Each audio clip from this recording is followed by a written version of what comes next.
നമസ്കാരം. ഇറാനിലെ ഭരണം പിടിച്ചെടുക്കുക, അതല്ലെങ്കിൽ ഇറാനെ പൂർണ്ണമായി നശിപ്പിക്കുക.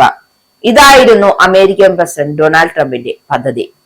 അതിനായി ഇറാൻ ജനതയ്ക്കുമേൽ സമ്മർദ്ദം ചെലുത്തി ഭിന്നിപ്പുണ്ടാക്കിയെടുക്കുക എന്നതായിരുന്നു ആദ്യകാലത്തുള്ള ലക്ഷ്യം.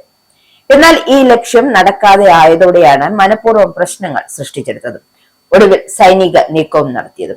എന്തായാലും സംഘർഷവുമായി ബന്ധപ്പെട്ട് ഒരു പുതിയ വെളിപ്പെടുത്തലുമായി എത്തിയിരിക്കുകയാണ് മുൻ CIA അനലിസ്റ്റ് ലാറി ജോൺസൺ.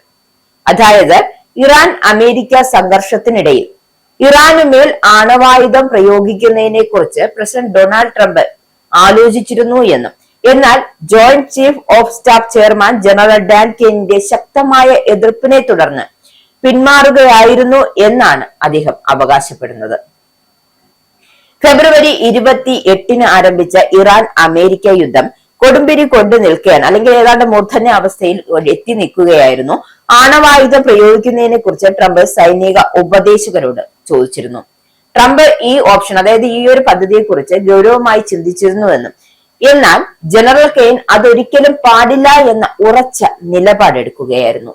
ആ ചർച്ചകൾക്ക് ശേഷമാണ് ആണവായുധം ഉപയോഗിക്കില്ലെന്ന് ട്രംപ് പരസ്യമായി സമ്മതിച്ചത്.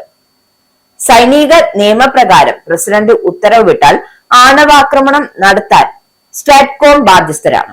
എന്നാൽ പ്രസിഡന്റിന്റെ മുതിർന്ന സൈനിക ഉപദേശകൻ എന്ന നിലയിൽ ജനറൽ കെയ്ൻ നൽകിയ നിർദ്ദേശം ട്രംപിന് തള്ളിക്കളയാനായില്ല. തന്റെ ഉപദേശം അവഗണിച്ച് ട്രംപ് മുന്നോട്ട് പോയിരുന്നു എങ്കിൽ കെയ്ൻ സ്ഥാനം രാജിവെക്കുമായിരുന്നു എന്നും ജോൺസൺ ചൂണ്ടിക്കാട്ടുന്നുണ്ട്. എന്തായാലും ഏപ്രിൽ 7 ട്രംപ് തന്റെ ട്രൂത്ത് സോഷ്യൽ പ്ലാറ്റ്ഫോമിൽ പങ്കുവച്ച ഒരു കുറിപ്പ് ലോകമെങ്ങും ഭീതി പടർത്തിയിരുന്നു. ഒരു നാഗരികത മുഴുവൻ ഇന്ന് രാത്രി മരിക്കും, അതൊരിക്കലും തിരിച്ചു പിടിക്കാനാവില്ല. അത് സംഭവിക്കാൻ ഞാൻ ആഗ്രഹിക്കുന്നില്ല, പക്ഷേ മിക്കവാറും അത് സംഭവിക്കും. ഇതായിരുന്നു ട്രംപിന്റെ പോസ്റ്റ്. ഇതിനു പിന്നാലെ ഇറാനിൽ ആണവാക്രമണം ഉണ്ടായേക്കുമെന്ന വലിയ ഭീതി ഉയർന്നിരുന്നു എങ്കിലും തൊട്ടടുത്ത ദിവസം തന്നെ അദ്ദേഹം വെടിനിർത്തൽ പ്രഖ്യാപിക്കുകയായിരുന്നു. രണ്ടാം ലോക മഹായുദ്ധകാലത്ത് ജപ്പാനിലെ ഹിരോഷിമയിലും നാഗസാക്കിയിലും ആണവായുധം പ്രയോഗിച്ച ശേഷം ലോകത്ത് മറ്റൊരു രാജ്യവും യുദ്ധത്തിന്റെ ഈ മാരക ആയുധം ഉപയോഗിച്ചിട്ടില്ല. ട്രംപിന്റെ ഭാഗത്തു നിന്നുണ്ടായ ആലോചനകൾ ഒരു വലിയ ആഗോള ദുരന്തത്തിന് വഴിവെക്കുമായിരുന്നു എന്നാണ് പ്രതിരോധ വിദഗ്ധർ വിലയിരുത്തുന്നത്.